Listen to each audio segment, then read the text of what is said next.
Good morning everybody. कैसे हैं आप लोग?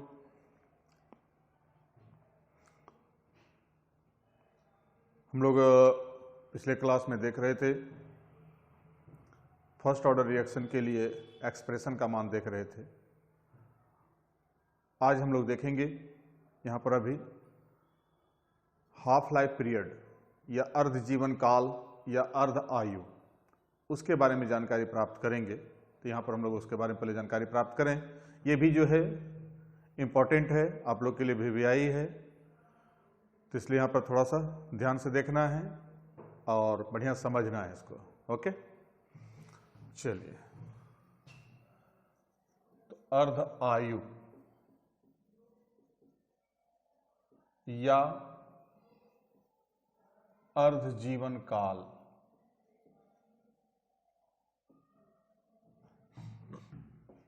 हाफ लाइफ पीरियड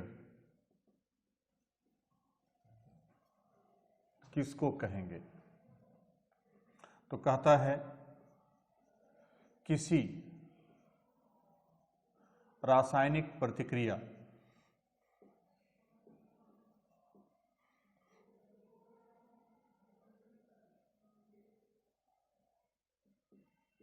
में उपस्थित प्रतिकारक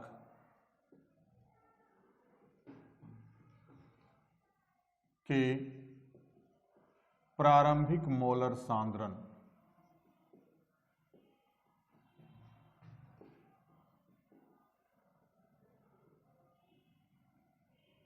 के आधा भाग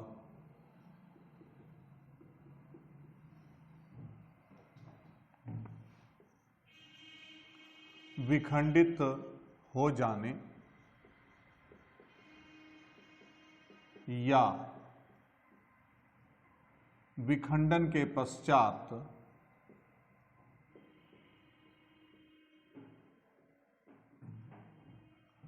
उसका आधा भाग बचे रह जाने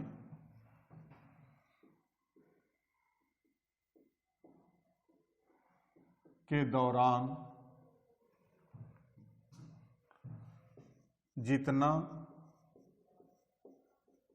समय लगता है उसे उस पदार्थ का अर्ध जीवन काल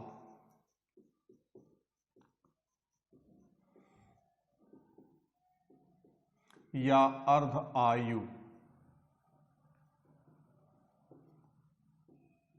कहा जाता है।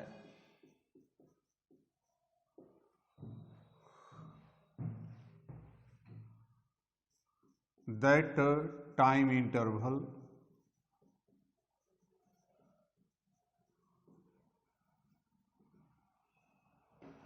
during which half part of initial molar concentration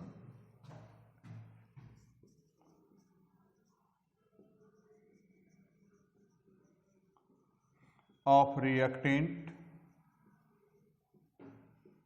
of any chemical reaction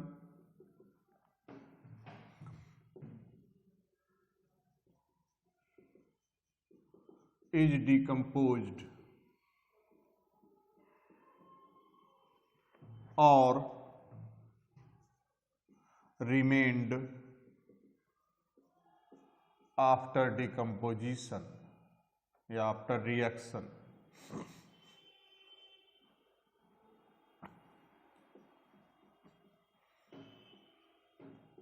is called half life period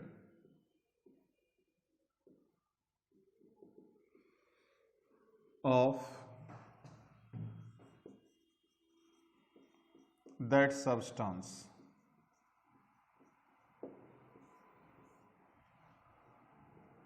it is इसे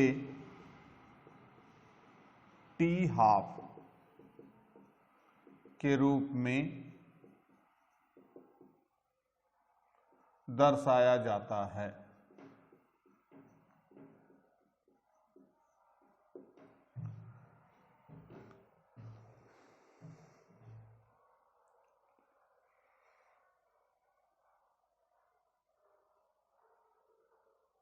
हो गया, देखिए। तो कहता है कि किसी भी रासायनिक प्रतिक्रिया में उपस्थित प्रतिकारक के प्रारंभिक मोलर सांद्रण के आधा भाग विखंडित हो जाने में या विखंडन के बाद उसका आधा भाग बचे रह जाने के दौरान जितना समय लगता है उसे उस पदार्थ का अर्ध जीवन काल या अर्ध आयु कहा जाता है। लिख लिए।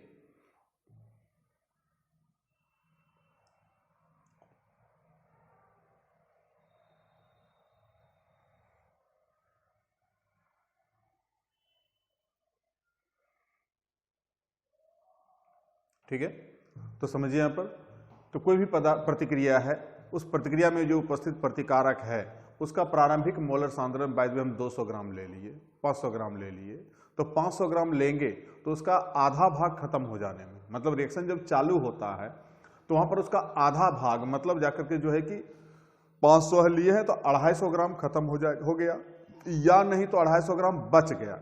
250 खत्म होगा तो ऑटोमेटिकली 250 बचेगा। 200 ग्राम लेंगे तो उसका 100 ग्राम खत्म होगा तो 100 ग्राम बचेगा। तो जितना खत्म होगा, मतलब आधा भाग खत्म होगा तो उसका आधा भाग तो ऑटोमेटिकली बचेगा। तो वो आधा भाग खत्म होने में या आधा भाग बचे रह जाने में जितना भी समय लग रहा है उस समय को हम लोग क्या कहेंगे, उस प्रतिक्रिया का उस प्रतिकारक का अर्ध जीवन काल या अर्ध आयु। ठीक है, फिर से समझ ले कि प्रारंभिक मात्रा जो भी लेंगे, जैसे ये कलम है, कलम में हम 50 बूंद इंक डाले तो इसका 25 बूंद खर्चा हो गया, तो 25 बूंद खर्चा हो गया या 25 बूंद बच गया, तो उसके 25 बूंद खर्चा होने या 25 बूंद बचने में जितना भी समय लगा, बाय द वे सपोज कीजिए 5 मिनट लगा हमको उतना खर्चा करने में, तो 5 मिनट क्या हो गया, इस कलम में जो इंक है उसका अर्ध जीवन काल या हाफ लाइफ पीरियड। तो ठीक उसी प्रकार से यहां पर जाकर के जो है किसी रिएक्शन में भी उसी प्रकार से होता है कि किसी भी प्रतिकारक का जो है अर्ध जीवन काल जो निर्धारित होता है, तो उसमें बस देखा जाता है कि इनिशियल अमाउंट कितना लिए हैं, उस इनिशियल अमाउंट का आधा भाग विखंडित होने में जितना भी समय लग जाएगा वही समय क्या कहलाता है, उसका हाफ लाइफ पीरियड या अर्ध जीवन काल या अर्ध आयु। ओके, और इसको दर्शाते हैं हम लोग टी हाफ के द्वारा।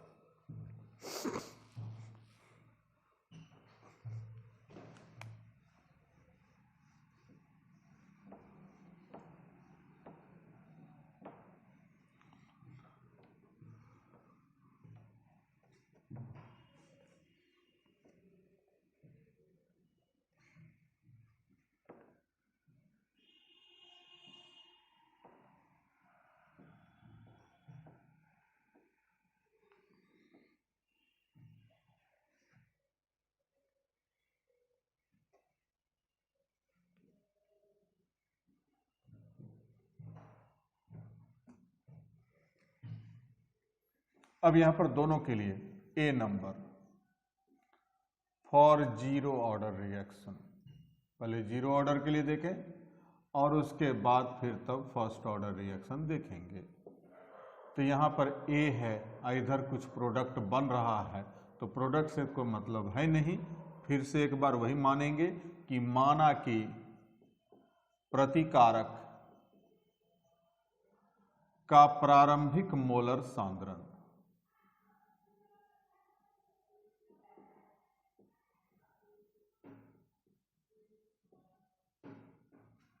प्रतिकारक का प्रारंभिक मोलर सांद्रण, तो प्रारंभिक मोलर सांद्रण यहां यदि A0 मानते हैं तो ए हो गया। ठीक है, अब उसके बाद प्रतिक्रिया में लगा समय,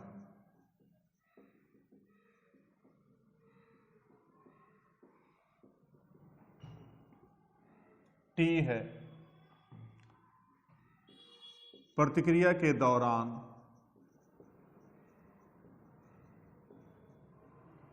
प्रतिकारक का विखंडित मात्रा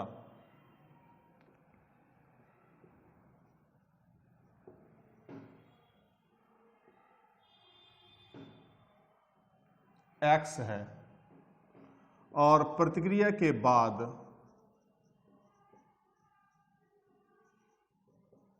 प्रतिकारक का बचा मोलर सांद्रण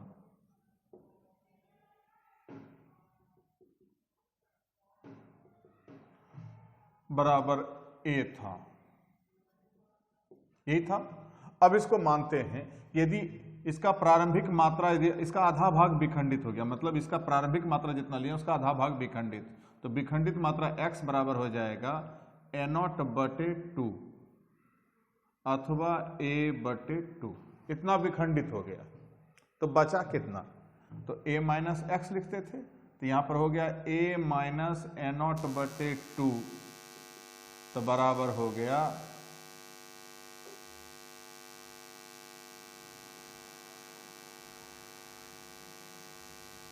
A0/2 बचा रह जाएगा अथवा A/2 बचा रह जाएगा। ठीक है, तो इतना मात्रा जाकर के जो है कि यहां पर हमारा क्या हो गया, विखंडित हो गया था, तो अब इतना बचा रह गया, तो यहां पर हमको A0 माइनस A0/2 किए तो A0/2 बचा रह गया इसका। तब टाइम क्या हो जाएगा यहां पर, तो T12। परिभाषा यही कहता है कि यदि किसी भी प्रतिकारक का प्रारंभिक मोलर सांद्रण का आधा भाग विखंडित होने में या आधा भाग बचे रह जाने में जितना समय लगेगा उस समय को हम लोग क्या कहेंगे, उसका अर्ध जीवन काल। ये है A0/2। ठीक है, अब हम लोग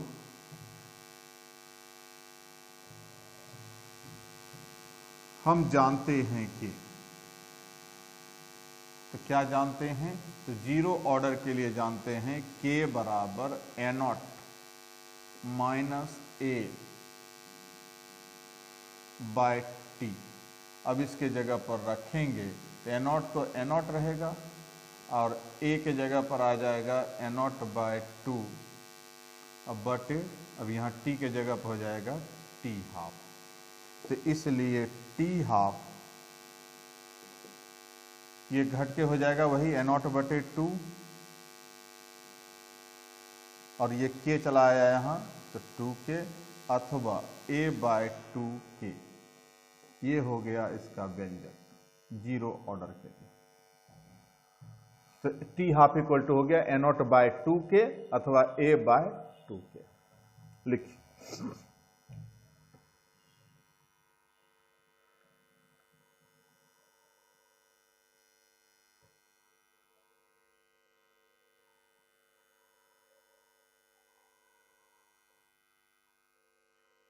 लिख लिया,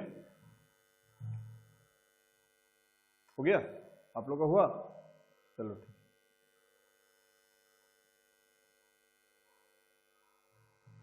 जल्दी कर, जल्दी कर, जल्दी लिखो, इतना देर लगाता है यार। ठीक, अब यहां पर B number for first order सब कुछ वही रहेगा, खाली यहां चेंजिंग हो जाएगा। फर्स्ट ऑर्डर के लिए इतना चीज वही मानेंगे, कहीं कोई दिक्कत नहीं है, कहीं कोई किंतु परंतु नहीं, बस सब कुछ उतना ही चीज मान लिए। अब खाली यहां चेंजिंग हो जाएगा कि हम जानते हैं कि K बराबर 1/T 2.303 log A0/A। अब इतना बराबर 1/T12 इंटू 2.303 log A0 और इधर A0/2 इसके जगह पर, तो A0 कैंसिल, बच गया T12 को यहां ले आए, K को वहां नीचे चल जाएं, तो T12 बराबर 2.303 बटे K log 2, इतना हो गया 2.303 बाय K log 2 का मान 0.3010। Finally T half equal to हो गया 0.693 बटे के।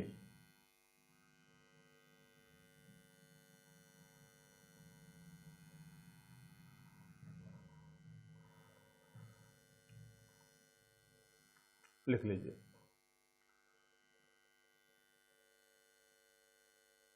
ये हो गया फर्स्ट ऑर्डर के लिए।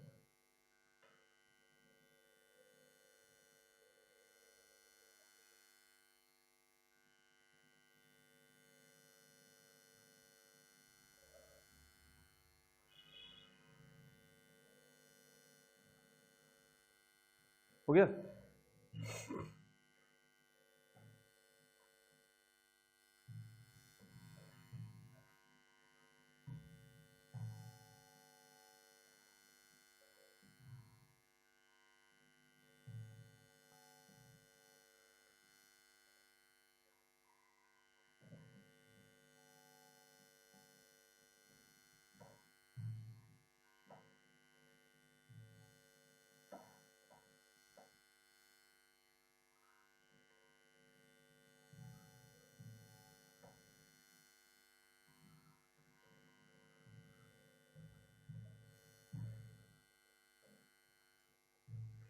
अब यहां पर नोट, पहला नंबर फॉर जीरो ऑर्डर,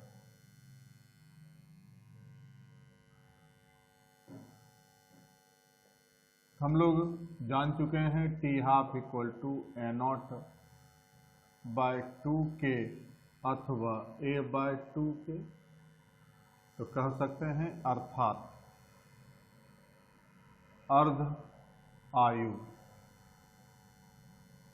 मतलब टी हाफ का मान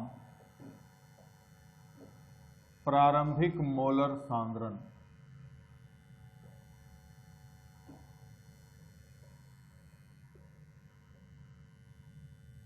पर निर्भर करता है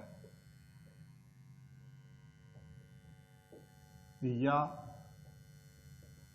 समानुपाती होता है।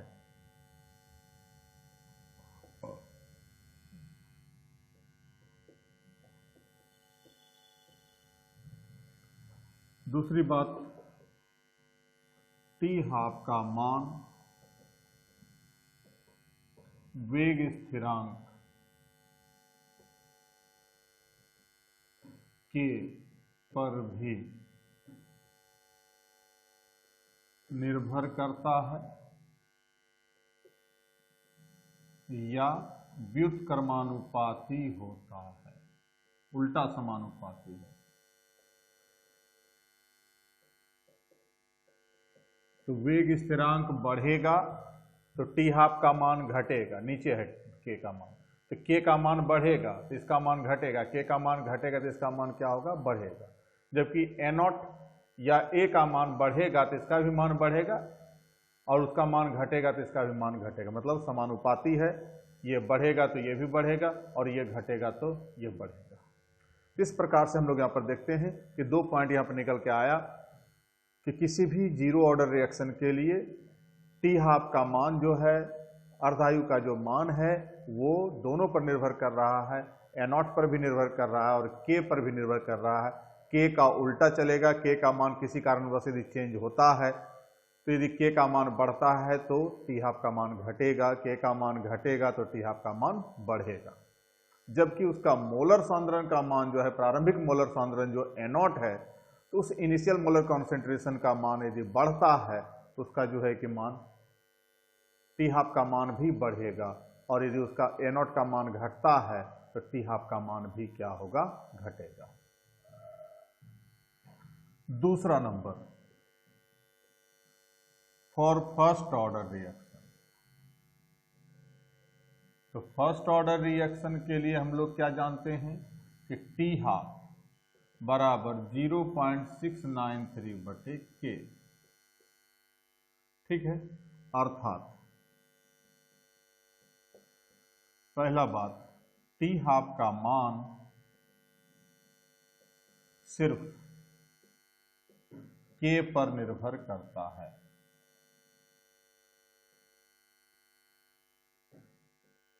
या व्युत्क्रमानुपाती होता है।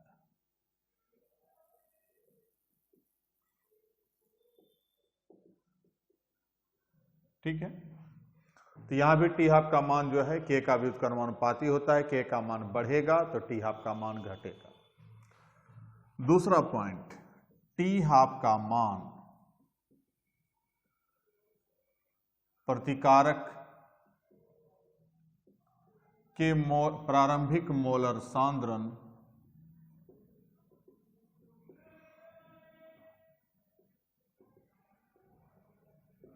आयतन तापक्रम दाब इत्यादि के द्वारा प्रभावित नहीं होता है।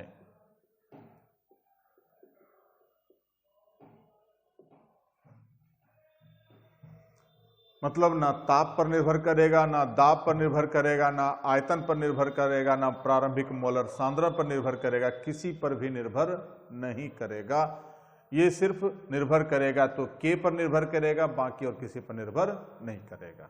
ओके, चाहे इसका मान कितनों चेंज कर दें, 500 ग्राम से 1000 कर दें, 2000 कर दें, कुछ भी अंतर पड़ने वाला नहीं है। टेम्परेचर कुछ भी चेंज हो जाए, कोई परिवर्तन होने वाला नहीं है। तो इस प्रकार से कुछ भी चेंज करते हैं तो हमको इसका मान निर्भर नहीं, माने उस पर निर्भर नहीं करेगा, सिर्फ के पर निर्भर। के का मान बढ़ाएंगे तो इसका मान घटेगा, के का मान घटेगा तो इसका मान बढ़ेगा। ठीक है, तो ये था फर्स्ट ऑर्डर के लिए और वो था जीरो ऑर्डर के लिए।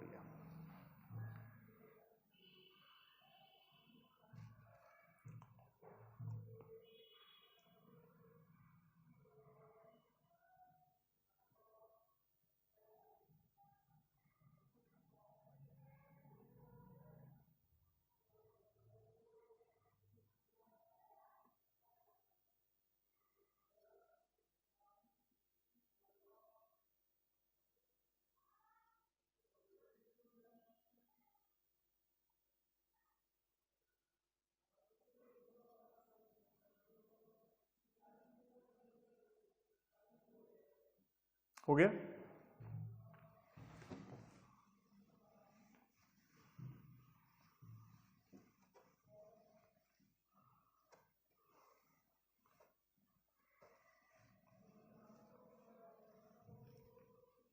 ऑब्जेक्टिव में भी पूछता है, सब्जेक्टिव में भी पूछता है, अर्धायु पर सवाल आता है।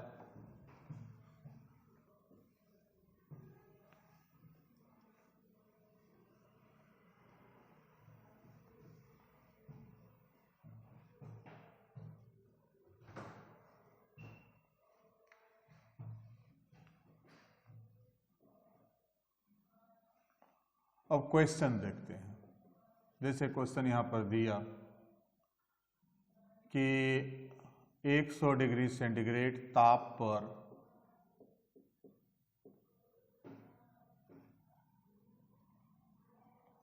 प्रथम कोटि के प्रतिक्रिया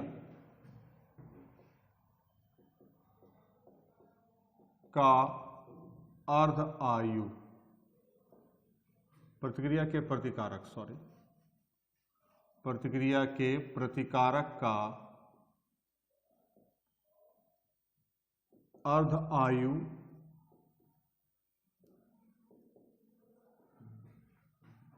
15 मिनट है, तो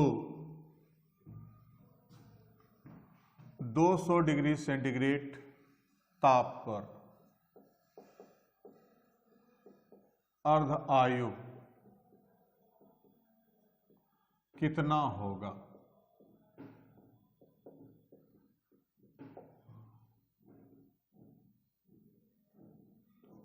choice 30 minute, 60 minute, 15 minute, 7.5 minute,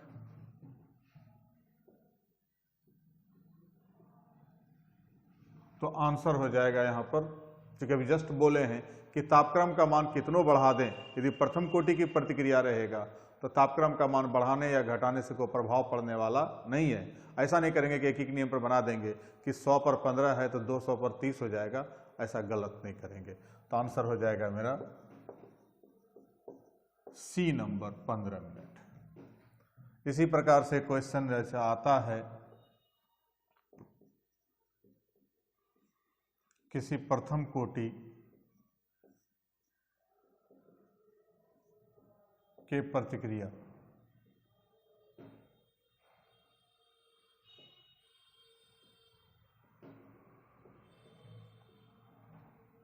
के प्रतिकारक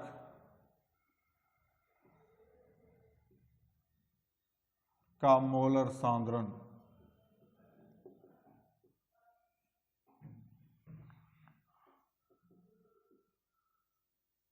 75 मोल प्रति लीटर हो तो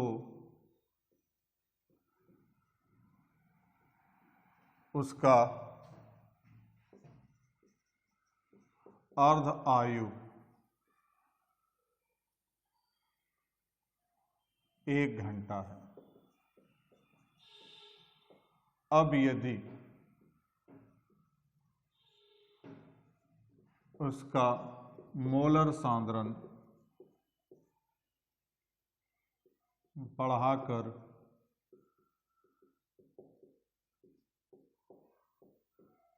300 मोल प्रति लीटर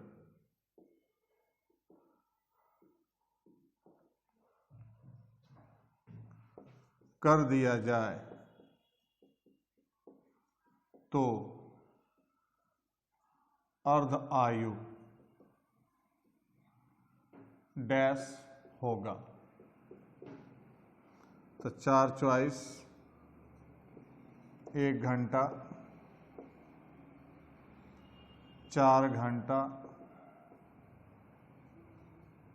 0.25 घंटा, 2 घंटा,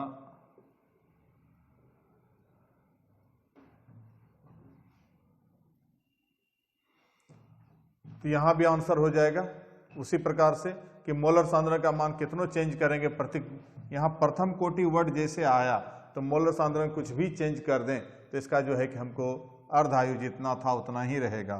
तो आंसर हो जाएगा ए।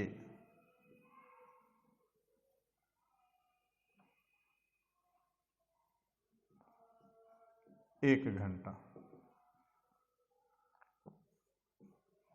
ओके, मतलब खाली बस क्वेश्चन का यहाँ टाइप दिखला दिए कि इस टाइप का क्वेश्चन यदि पूछता है तो उसका जवाब हम लोग आराम से दे सकते हैं कि यहाँ पर जाकर के 1 घंटा मतलब टाइम पर मोलर सांद्रण कितनों चेंज कर दें, खाली प्रथम कोटि का प्रतिक्रिया है तो उसका जाकर के मोलर सांद्रण चेंज करें, ताप चेंज करें, दाब चेंज करें, आयतन चेंज करें, कुछ भी चेंज करें तो उसका प्रतिक्रिया का जो अर्ध आयु है प्रतिकारक का वो कभी परिवर्तित नहीं होता है, जितना पहले था उतना ही बाद में रहेगा।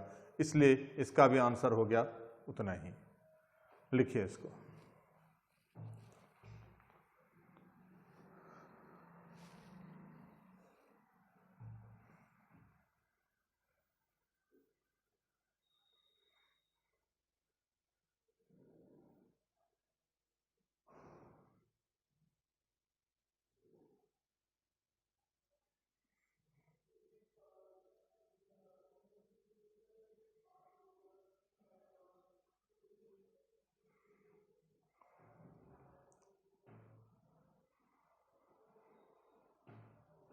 हो गया,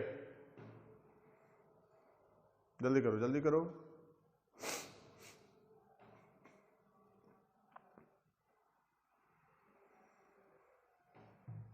ठीक,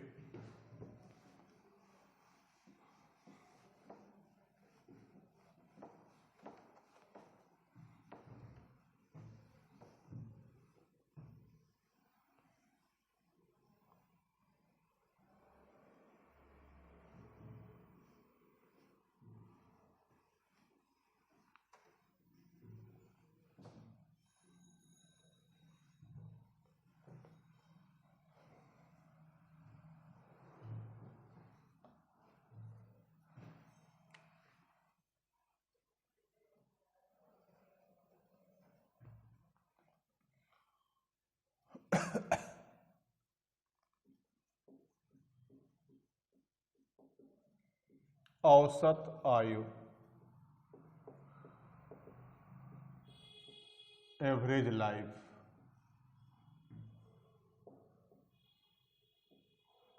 बहुत सारे किताब में इसका नहीं दिया गया है, लेकिन फिर भी कभी कभार पूछ सकता है। अभी तक पूछा तो नहीं है, लेकिन पूछा जा सकता है। फिजिक्स में फिर इसको पढ़ना है। फिजिक्स में जब मॉडर्न फिजिक्स पढ़ेंगे तो औसत आयु के बारे में पढ़ना है। न्यूक्लियर फिजिक्स में जब देखेंगे तो तत्कालिक यहाँ पर भी हम देख लेते हैं। 2 लाइन का टॉपिक है, 1 लाइन का, तो उसको हम लोग देखने में कोई दिक्कत नहीं है, तुरंत हो जाएगा, फटाफट उसको देख लेते हैं। ठीक है, चलिए आइए। तो कहता है प्रथम कोटि के प्रतिक्रिया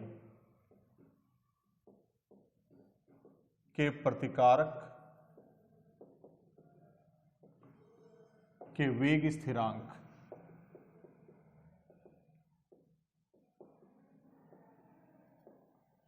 के व्युत्क्रम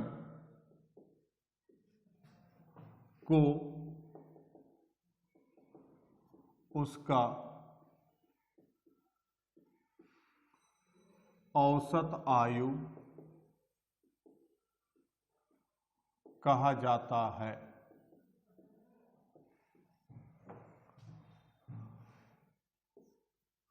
reciprocal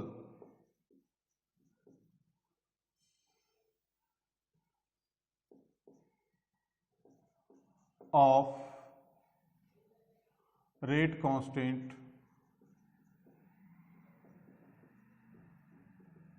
of reactant of first order reaction is called its average life. Okay,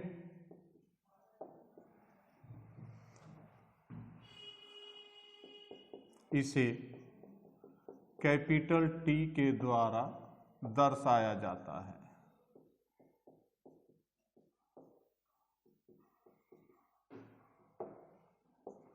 अर्थात औसत आयु बराबर 1/वेग स्थिरांक, जो परिभाषा कह रहा है। व्युत्क्रम मतलब उल्टा। और औसत आयु t बराबर हो गया 1/k, और t इंटू k बराबर हो गया 1। अर्थात प्रथम कोटि के प्रतिक्रिया के लिए औसत आयु तथा वेग स्थिरांक का गुणनफल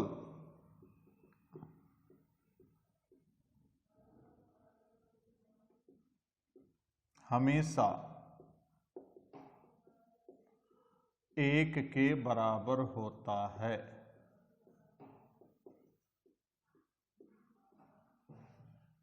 तो औसत आयु और वेग स्थिरांक का गुणनफल हमेशा क्या होगा?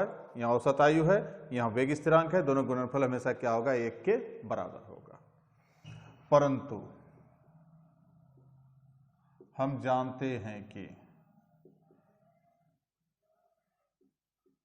क्या जानते हैं? तो अभी जस्ट देखे हैं, t½ बराबर 0.693/k या implies of k equal to 0.693/t½ इतना तो जान रहे हैं। अब उस k का मान यहाँ रखेंगे, तो इसलिए कैपिटल T बराबर 1/k के जगह पर 1/0.693/t½ 1/0.693 गुना ऊपर करेंगे तो t½ और फाइनल हमको यहाँ पर t बराबर इसको भाग देंगे तो 1.44 गुना t½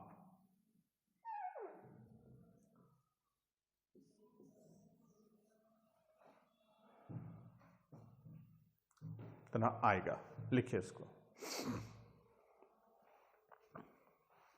यहां से जब डिवाइड करेंगे इसमें तो वो इतना के 1.44 के बराबर आएगा।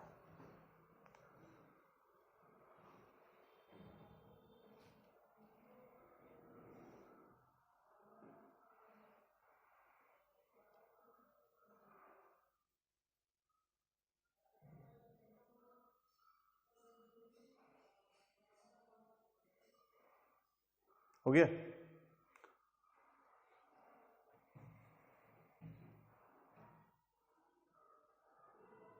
अब उसी का एक लाइन खाली आप लिखना है एक्स्ट्रा।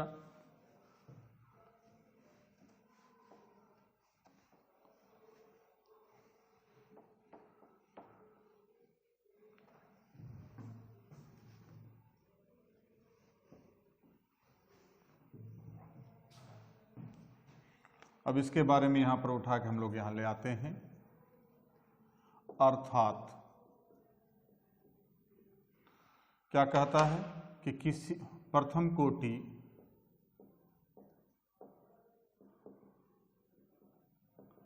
के प्रतिक्रिया के प्रतिकारक का औसत आयु का मान उसके अर्ध आयु